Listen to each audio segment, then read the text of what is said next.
Pour introduire cette journée au nom de l'Association française des francophones des médiateurs de Santé Père, nous allons bien sûr accueillir son président et cofondateur.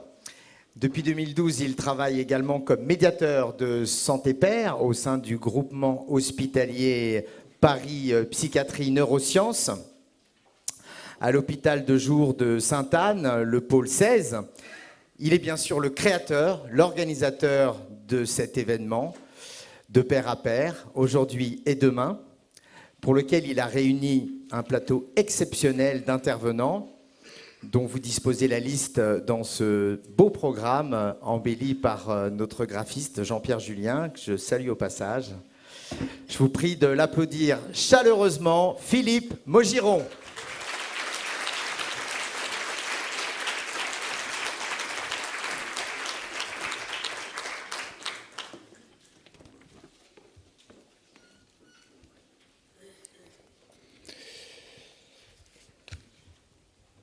Bonjour à toutes et à tous. Je suis ému d'être ici devant vous aujourd'hui et je suis encore plus ému par le discours que Madame la Ministre vient de nous prononcer. Madame la Ministre, Mesdames et Messieurs les professionnels qui accompagnent des personnes en situation de handicap et ou qui sont concernés par un problème de santé mentale, Mesdames et Messieurs, agents de l'État ou d'autres institutions, et vous tous, mes pairs, personnes concernées, bénévoles d'une association ou pairs professionnels. Je tiens avant toute autre chose à vous adresser mes vœux les plus chaleureux pour cette année 2020. Au nom de l'Association francophone des médiateurs de Santé Père, je vous remercie d'être si nombreux à avoir répondu à notre invitation. L'organisation de cette journée doit beaucoup à différents acteurs. Tout d'abord, nos financeurs, la Caisse nationale de solidarité et d'autonomie et son comité scientifique, mais aussi la Fondation de France et plus particulièrement Madame Pouchin-Grépinet. Le ministère des Solidarités et de la Santé, qui met gracieusement à notre disposition la salle Larocque et des salles annexes.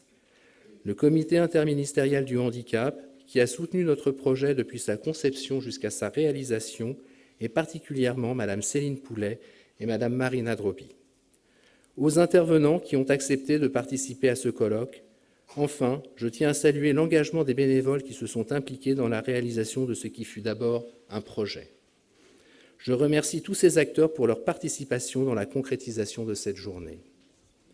En France, 12 millions de Français, soit 20% de la population, sont concernés au quotidien par des situations de handicap de façon temporaire ou permanente.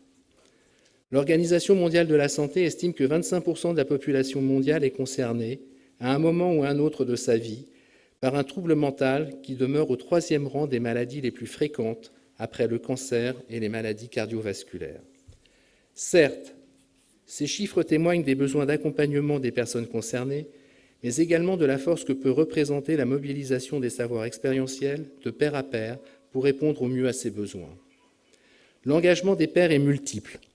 Il apporte un soutien dans de nombreuses situations qui imposent de surmonter une épreuve. Il s'exprime dans tous les champs liés à des situations de handicap. Il vise à améliorer la qualité de vie, à favoriser l'inclusion dans la cité, et à encourager la participation citoyenne dans une démarche d'autonomisation, de reprise de pouvoir d'agir et de respect des droits.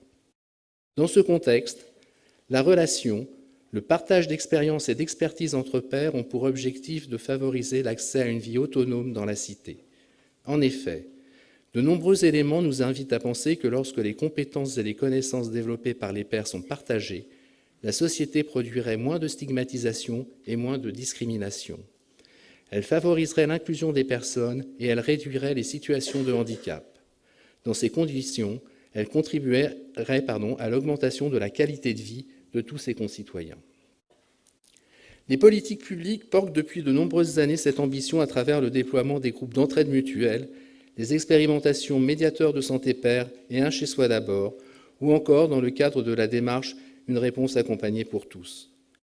Le décret renouvelant la définition du travail social en mai 2017 précise bien que ce dernier s'appuie, entre autres, sur les savoirs issus de l'expérience des personnes bénéficiant d'un accompagnement social. Les dernières rencontres scientifiques de la CNSA ont d'ailleurs été dédiées au thème des savoirs expérientiels. Cependant, malgré ces orientations, l'intervention de pair à pair fait l'objet aujourd'hui de quelques initiatives isolées en dehors des 2 expérimentations structurantes, médiateur de santé pairs et un chez soi d'abord. Afin de changer d'échelle, il est temps que les pairs s'emparent du sujet, se structurent en réseau et fassent des propositions pour lever les freins. Il est également temps que toutes les institutions concernées s'emparent, elles aussi, de ce sujet. Lors du dernier comité stratégique de santé mentale et psychiatrie, un signe fort allant dans ce sens nous a été adressé. En effet, un des 12 chantiers prioritaires de la feuille de route santé mentale et psychiatrie concerne la définition d'un cadre d'intervention de la paire aidance. Ce chantier prioritaire numéro 12 a pour enjeu la mobilisation des savoirs expérientiels sous des formes diverses, tout autant dans le champ sanitaire que dans les pratiques du secteur médico-social. Il doit également se développer dans le parcours de formation des professionnels. Or, les pairs issus des différents champs se connaissent peu, et on observe une grande diversité des formes d'engagement qui vont du bénévolat à la professionnalisation, avec ou sans contrat de travail, en passant par des interventions ponctuelles. Alors même que cette diversité pourrait être source de richesse, elle peut conduire au cloisonnement si un mouvement de convergence n'est pas engagé. Il y a un besoin de définir au niveau national et pour les pairs un cadre d'intervention dans les différents parcours de soins et d'accompagnement de pair à pair. Pour réussir dans cette démarche, nous devrons réunir au sein d'un groupe de travail tous les acteurs concernés par ce sujet. D'une part, les représentants de toutes les institutions qui interviennent dans ces champs, le Comité interministériel du handicap, la Direction générale de la santé, la Direction générale de l'organisation des soins, la Direction générale de la cohésion sociale et les agences régionales de santé pour mener jusqu'à son terme ce projet ambitieux. Une meilleure collaboration des institutions à travailler entre elles de manière transversale et décloisonnée devrait y contribuer. D'autre part, les représentants d'associations de personnes en situation de handicap et d'associations de santé mentale, car faire sans nous, c'est faire contre nous. Cette journée organisée par les pairs pour les pairs a pour but de décloisonner les différents champs, types de déficiences, de troubles, lieux d'exercice, types d'engagement, pour communiquer sur les nombreuses formes que prend l'accompagnement par les pairs.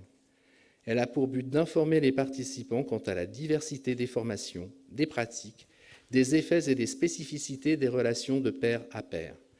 Elle a également pour ambition d'identifier les leviers pour accélérer le développement de l'intervention des pairs dans les champs du handicap et de la santé mentale.